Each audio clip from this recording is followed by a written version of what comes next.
ইতিমধ্যে আকৰ্ষণীয় হৈছে পঞ্চায়তৰ নিৰ্বাচনী প্ৰচাৰ আৰু মই এই মুহূৰ্তত উপস্থিত আছো মিছামৰা যি জিলা পৰিষদ মিছামৰা জিলা পৰিষদৰ এটা পঞ্চায়তত উপস্থিত আছো আৰু বিশেষকৈ ৮ নং মিছামৰা জিলা পৰিষদৰ প্ৰাৰ্থীসকলে বিভিন্ন পৰ্যায়ত তেওঁলোকে প্ৰচাৰ অব্যাহত ৰাখিছে। তেওঁলোকে বিভিন্ন ইস্যু লৈছে। শাসকীয় দল মিত্ৰজোঁটৰ প্ৰাৰ্থী আৰু বিৰোধী দলেও ইতিমধ্যে প্ৰচাৰ অব্যাহত ৰাখিছে। সমান্তৰালভাৱে মিছামৰা জিলা পৰিষদৰ যিগৰাকী নিৰ্দলীয় প্ৰাৰ্থী তেওঁ ইতিমধ্যে প্ৰচাৰ কাৰ্য অবিৰতভাৱে চলোৱা দেখিবলৈ পোৱা গৈছে। এগৰাকী পশুপালন যি অৱসৰপ্ৰাপ্ত এগৰাকী বিষয়া সেইগৰাকী বিষয়া ইতিমধ্যে ৮ নং জিলা পৰিষদ মিছামৰা জিলা পৰিষদত তেওঁ প্ৰতিনিধিত্ব কৰিছে আৰু প্ৰতিনিধিত্ব কৰি ইতিমধ্যে তেওঁ নিৰ্বাচনী প্ৰচাৰত অৱতীৰ্ণ হৈছে। মোৰ সহযোগী পৰিৱেশটো দেখুৱাব। মই এখন পঞ্চায়তত উপস্থিত আছো আৰু পঞ্চায়তত উলিয়ে গ'লে এগৰাকী অৱসৰপ্ৰাপ্ত স্বাস্থ্য বিষয়া পালন স্বাস্থ্য বিষয়াই ইতিমধ্যে প্ৰচাৰ কাৰ্য অব্যাহত ৰাখিছে আৰু এক আকৰ্ষণীয় বুলি ক'ব লাগিব, যিহেতু শাসকীয় মিত্ৰজোঁটৰ প্ৰাৰ্থী সমান্তৰালভাৱে নিৰ্দলীয় প্ৰাৰ্থী আৰু বিৰোধী দলৰ কংগ্ৰেছ প্ৰাৰ্থীজনেও প্ৰাৰ্থিত্ব আগবঢ়াইছে আৰু সমান্তৰালভাৱে এইগৰাকী নিৰ্দলীয় প্ৰাৰ্থী যিহেতু ডাক্তৰ অমূল্য বৰাই এক ব্যতিক্ৰমী ধৰণে প্ৰচাৰ কাৰ্য অব্যাহত ৰাখিছে। ঘৰে ঘৰে গৈছে, মানুহৰ লগত এক সম্পৰ্ক অটুট ৰাখিছে। সম্পৰ্ক ৰাখি তেওঁ ইতিমধ্যে ভোট ল'বৰ বাবে অপ্ৰাণ চেষ্টা কৰিছে।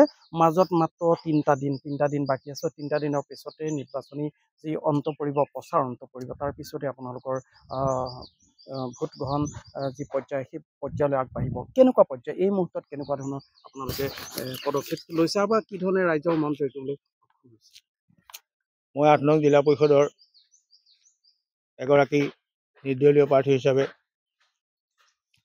ভোট যুদ্ধত অৱতীৰ্ণ হৈছোঁ। মই ইতিমধ্যে ৮ নং মিছামৰা জিলা পৰিষদৰ 6টা পঞ্চায়ত, পশ্চিম মিছামৰা, মধ্য মিছামৰা, পূব মিছামৰা, কঁঠালগুৰি গাঁও পঞ্চায়ত, বেতেনী গাঁও পঞ্চায়ত আৰু ঢেকিয়াল গাঁও পঞ্চায়তৰ বিভিন্ন ঠাইত ৰাইজৰ সমৰ্থন মই লাভ কৰিছোঁ। মই ঘৰে ঘৰে গৈ প্ৰচাৰ কাৰ্য চলাইছোঁ। বৰ্তমান সময়ত মই পদুমণি চাহ বাগিচাত আছোঁ। এই পদুমণি চাহ বাগিচাৰ মজদুৰ ভাইসকলেও মোক সমৰ্থন আগবঢ়াইছে। সেইবাবে আজি মই তেখেতসকলক পুনৰ লগ কৰিছোঁ, যাতে অহা যি 2 মে'ৰ ভোট নিৰ্বাচন হ'ব, সেই নিৰ্বাচনত তেখেতসকলে মোক সহায় আগবঢ়াব। তেখেতসকলক মই আজি অনুৰোধ কৰিছোঁ আৰু বাগানত ঘৰে ঘৰে আহি মই প্ৰচাৰ কাৰ্য চলাই আছোঁ। এক শান্তিপূৰ্ণ বুলি ক'ব লাগিব, যিহেতু মিছামৰা জিলা পৰিষদ বাইদেউ মিছামৰা জিলা পৰিষদত যিহেতু মিত্ৰজোঁটৰ প্ৰাৰ্থী পৰাগ বৰা, তেখেতো এগৰাকী সবল প্ৰাৰ্থী বুলি ক'ব লাগিব। সামাজিক ভাৱমূৰ্তি আছে আৰু যিহেতু এগৰাকী অৱসৰপ্ৰাপ্ত পশু চিকিৎসক, দুয়োগৰাকী এটা সামাজিক স্থিতি আছে, ভেটি আছে। এক সুন্দৰ পৰ্যায়ত দুয়োগৰাকী কাকো আক্ৰমণ কৰা নাই, কিন্তু এক ব্যতিক্ৰমী প্ৰচাৰ বুলি ক'ব লাগিব। কোনোগৰাকীয়ে প্ৰাৰ্থীয়ে কোনোগৰাকীক আক্ৰমণ কৰা নাই। এক সুন্দৰভাৱে তেওঁলোকে প্ৰচাৰ কাৰ্য চলাইছে। আপুনি কেনেকুৱা দেখিছে, কি পৰ্যায়ত আছে? দুইজনে নিজৰ নিজৰ মানে ক্ষেত্ৰত আগবাঢ়ি গৈ আছে। বাকী ৰাইজৰ কথাহে তেওঁ কাক মানে হেৰি কৰে, এইটো আপোনাৰ 11 মে'তহে আমি গম পাম কি হ'ব। আমিও নিজৰ মানে তেওঁৰ লগত কামখিনি আগবঢ়াইহে লৈ গৈছোঁ। এটা কথা ক'ব লাগিব, অতি চমুকৈ সুধিম দেই।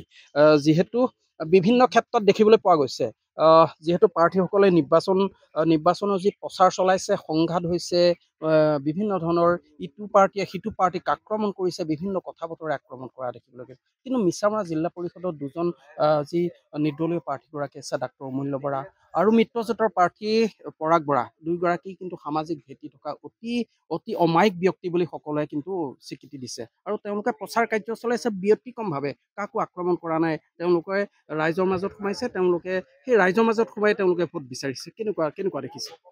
চাওক, মই দেখিছোঁ ভালেই আৰু ভালটোৱে লাগে। আমি আৰু ভোট দি আৰু জয়যুক্ত কৰিম, হয় নাই? সেইটো আশা ৰাখিছোঁ।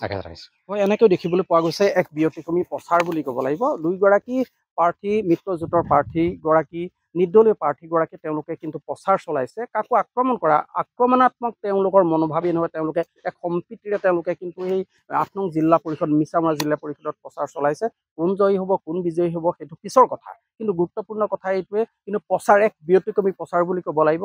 সমাগত যি নিৰ্বাচন আছে, নিৰ্বাচনৰ কাৰণে এনেকৈ দেখিবলৈ পোৱা গৈছে মিছামৰা জিলা পৰিষদত প্ৰচাৰৰ এক ব্যতিক্ৰমী প্ৰচাৰ কাৰ্যসূচী।